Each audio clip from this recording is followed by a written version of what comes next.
You will hear a conversation between a psychiatrist in the medical centre of the college and a new student. First, you have some time to look at questions 1 to 4.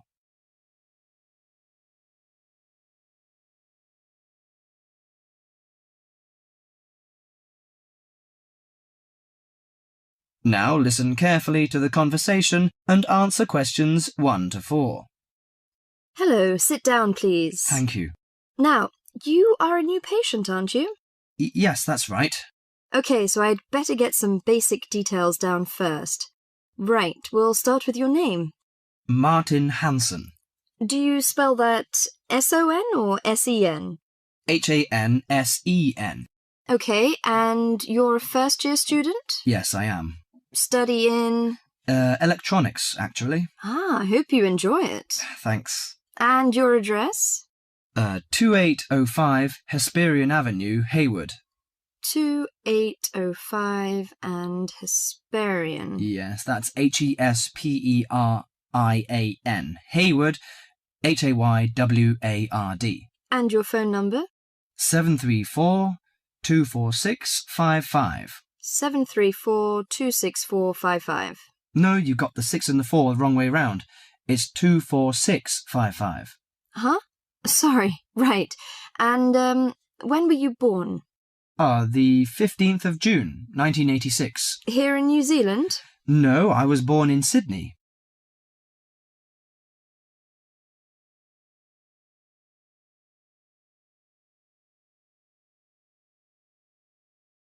Before you hear the rest of the conversation, you have some time to look at questions 5 to 10.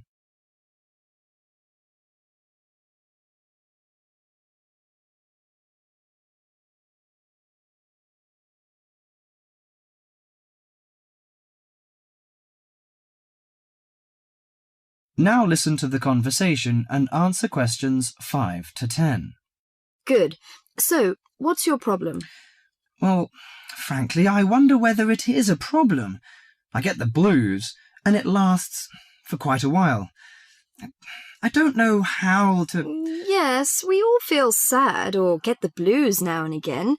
Generally, our sadness lessens in time, and with the support of friends. However, if the depression leads to difficulty in thinking and greatly disrupts your daily routine, it can be evidence of a psychiatric problem. What do you feel exactly? I always feel sad and worthless. I find it hard to fall asleep and wake up early in the morning. How long has it lasted? Nearly half a month. Do you feel fatigue or loss of energy? Or you may have lost interest or pleasure in usual activities? Yes, sometimes. At first I thought I could overcome it by myself, but I failed, and I'm so glad that you came here. It seems that you are suffering mild depression from your symptoms. Depression? Yes, I feel depressed sometimes. But why would I... Depression may occur as a result of biochemical changes in the body. Alcohol, amphetamines, cocaine, and LSD can bring on depression. Those who have a family history of depression usually have a greater risk of depression. Sometimes the worrying changes in life can lead to depression. I see. I had a really bad breakup of a love relationship. It makes me feel hopeless. Do you think I need some treatment? Yes.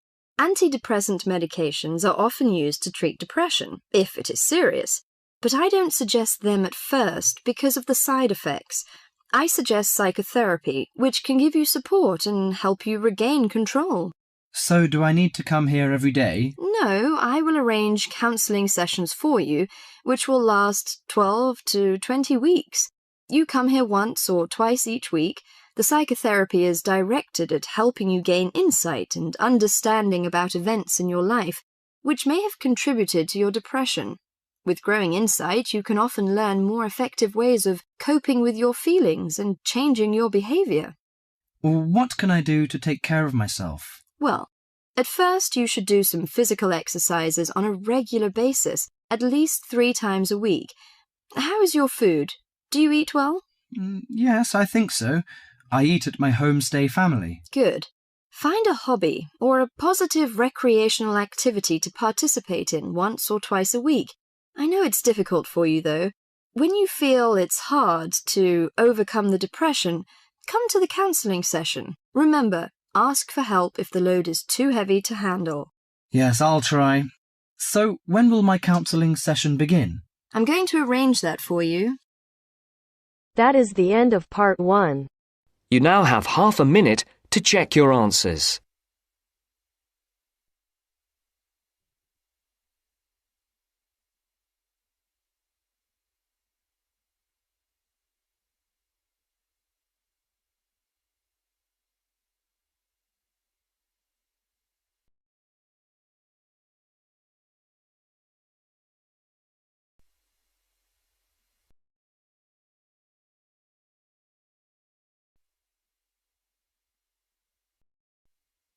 Now turns to part 2. Part 2. Listen to the guided tour commentary and answer questions 11 to 20. You now have some time to read questions 11 to 20 first.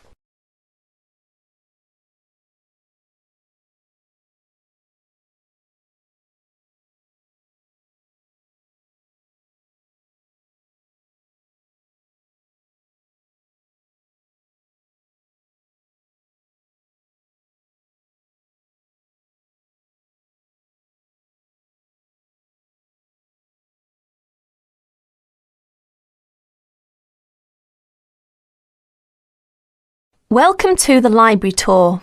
We'll begin our tour of this level of the library here at the entrance. Then we'll go in a clockwise direction. So, first of all, over here on the left, next to the entrance, is a touchscreen information service. These computers can be used at any time to get general information about the library and how it works. In front of the touchscreen information service are the catalogues. As you can see, it's a computerised catalogue system and it's very easy to use. The catalogues are linked up to the other libraries at the university, so make sure you check which library a book is in when you are trying to locate a particular item. Next, along here on the left, we have the circulation desk for borrowing and returning books. The returns area, the place for returned books and other items, is at the end of the circulation desk, near closed reserve. Closed reserve, as most of you probably know, is a collection of books that are in high demand, so they are on restricted circulation. If a book is on closed reserve, you can only borrow it to use within the library for 3 hours at a time. Over there in the corner are the shelves for newspapers. The library has an extensive collection of local and international English language newspapers. They are kept on those shelves for 1 month and then stored elsewhere. As we continue on our tour, around to the right, this large central section is the reference section. Reference texts cannot be borrowed for use outside the library. They must be used within the library. All these shelves in the centre of this level are the reference section. Now, the stairs here on the left lead to level 2 only. On level 2 are most of the law books. To go up to the other levels of the library, you have to use a lift. Beside the stairs are the restrooms for this floor. Now, as we walk around this corner to the right, this large room on the left is the Audio-Visual Resource Centre. You can come here if you wish to listen to a tape or watch one of the library's videos. Next to the Audio-Visual Resource Centre is the photocopying room. There are 15 copiers for student use, and we've recently added a colour copier. The system for copying uses cards, not coins. You can buy a photocopy card from the technician in charge of the photocopying room or from the information desk if he isn't here at the time. On our right, these work tables are for student use, especially for small groups to work together, or you and your colleagues can use the conference room, which is that small room there next to the lockers. You can work on group projects in the conference room without disturbing anyone, and there's a conference room on each level of the library. The round desk in front of the lockers is the information desk.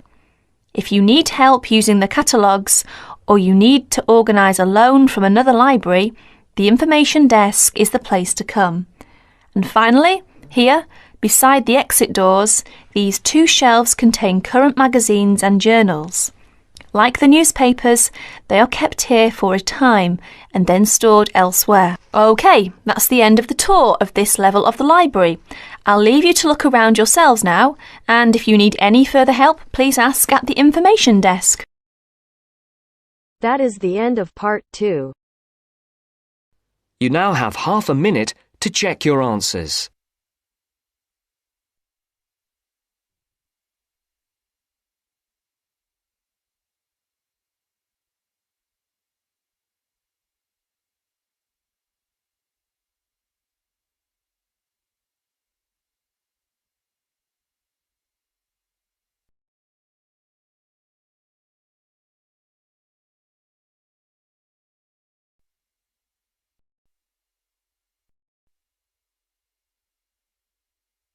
Now turns to part 3. Part 3. You will now hear a radio talk on agricultural regulations. First, you have some time to look at questions 21 to 25.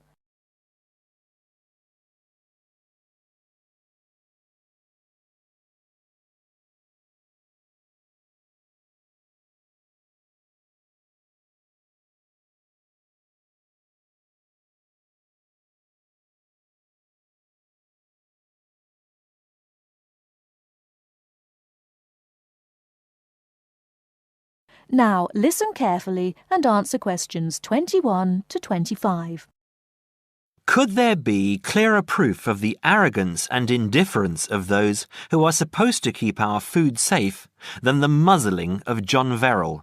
Agriculture is a business, true, and businesses have to make money. But this shows how ministers and officials put the profits of the agriculture business before the well-being of the British people. Mr. Verrill, a pharmaceutical chemist, was appointed to represent consumers on one of the many committees that advise the government on food safety. When he tried to do his job, though, and wanted to warn ministers of a danger to children's health, he was refused permission to do so. The danger comes from hormones given to cattle in the USA and some other countries to make them grow faster. They speed up the animal's development to maturity, thus making meat production more profitable. There have, however, long been fears that the hormones have horrendous effects on the people who eat them, causing diseases as serious as cancer. Once these hormones were used on British cattle too, but over 20 years ago they were banned in Europe for being too dangerous. Indeed, so concerned is the European Union that it banned imports of hormone-fed beef years ago, much to the fury of the US government, which wants to sell it all over the world. Several years ago, the USA and Canada asked the World Trade Organization to declare the ban illegal and to punish Europe for failing to lift it. The WTO, with its long record of refusing to let environmental or safety concerns interfere with trade, agreed, imposing fines of more than $120 million a year on the EU for its refusal to back down.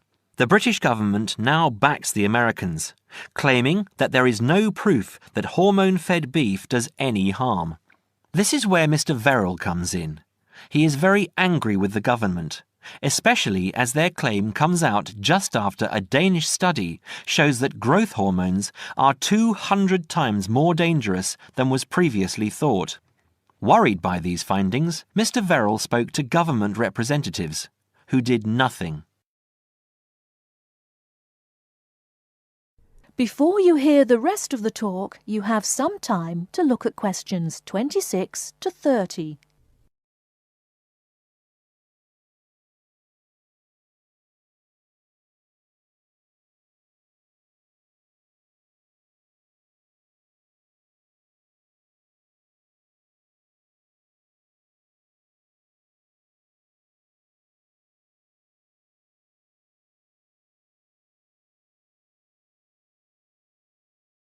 Now listen and answer questions 26 to 30. Not only that, but they have not been testing beef which is imported, which, by law, they are required to do. This directly affects the British public, as about 40% of the beef British people eat comes from abroad, supposedly from countries like Brazil, which does not allow the use of growth hormones. Brazilian beef is stocked by some British supermarkets and widely used in catering.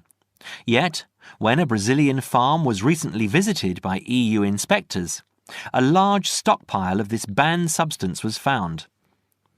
This is not the first food scandal we have had in our country. Take the present concern over a well-known chocolate company. Several months ago, the company found out that its sweets were contaminated with a rare form of salmonella, but they did nothing about it, leaving their sweets in the shops to be bought by the unsuspecting public. It was not until 5 months later, when several children had suffered food poisoning, that the chocolate bars were removed from the shelves. It makes you wonder how many other dangerous foods have been allowed onto our plates. That is the end of part 3. You now have half a minute to check your answers.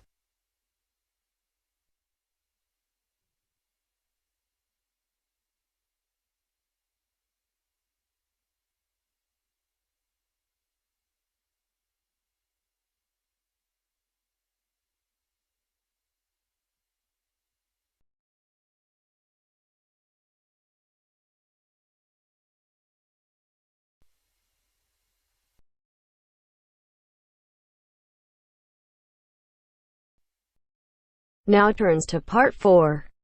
Part 4. In this section, you'll hear a lecture on coral reef. First, you have some time to read questions 31 to 40.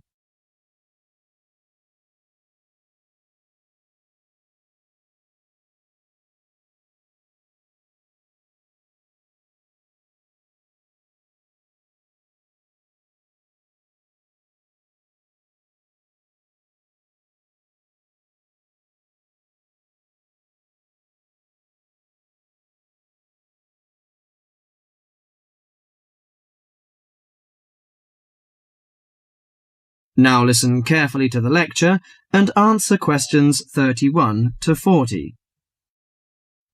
Do you fancy diving in the wonderful world of coral reefs, green sponges, colourful fish and red crabs? It is a rich garden beneath the waves. But how much do you know about the corals? Are they animals or plants? What are the threats to coral reefs?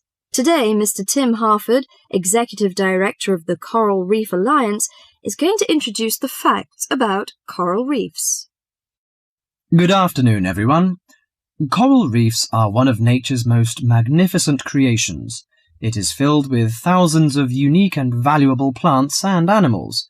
Over 1/4 of all marine species depend on healthy coral reefs. Humans also depend on coral reefs.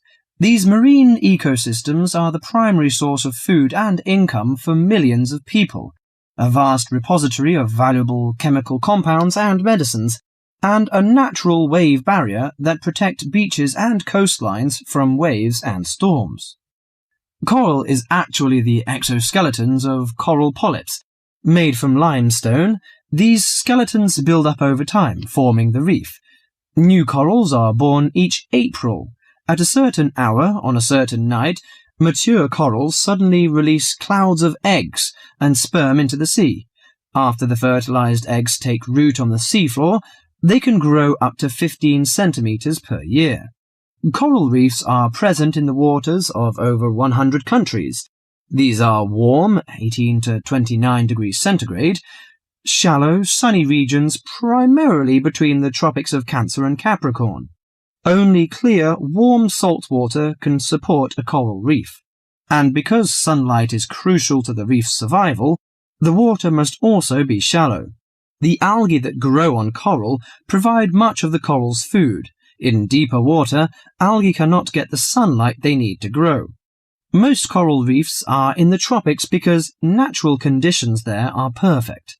In their modern form, coral reefs have thrived on Earth for over 50 million years. In recent years, however, more than 11% of the world's reefs have been lost, with another 16% severely damaged during the El Niño event in 1998. Up to 32% of coral reefs may be destroyed by human activities in the next 30 years if we do not take action now. Corals and coral reefs are extremely sensitive. Slight changes in the reef environment may have detrimental effects on the health of entire coral colonies. These changes may be due to a variety of factors. One of the greatest threats to coral reefs is human expansion or development. As human population increases, so does the harvest of resources from the sea. Due to overfishing, reef fish populations have been greatly decreased in some areas of the world. The removal of large numbers of reef fish has caused the coral reef ecosystems to become unbalanced. As we know, corals are also very popular as decorations. A large amount of the most healthy corals are selected by commercial collectors. They sell the corals to souvenir shops, where a large number of tourists wait to purchase them as decorations or souvenirs. Coral reefs also receive much damage from both commercial and private vessels. The leakage of fuels into the water and the occurrence of spills by large tankers are extremely damaging to local corals. Although much of the coral reef's degradation is directly blamed on human impact, there are several natural disturbances which cause significant damage to coral reefs. The most recognized of these events are hurricanes or typhoons, which bring powerful waves to the tropics. These storm waves cause large corals to break apart and scatter fragments about the reefs. Home to a diverse community of creatures, coral reefs are underwater treasure chests of colour and activity. Predators and prey swim and crawl among the coral in nature's never-ending dance of life and death. This lively, fascinating world beneath the waves is just waiting to be explored. That is the end of part 4. You now have half a minute to check your answers.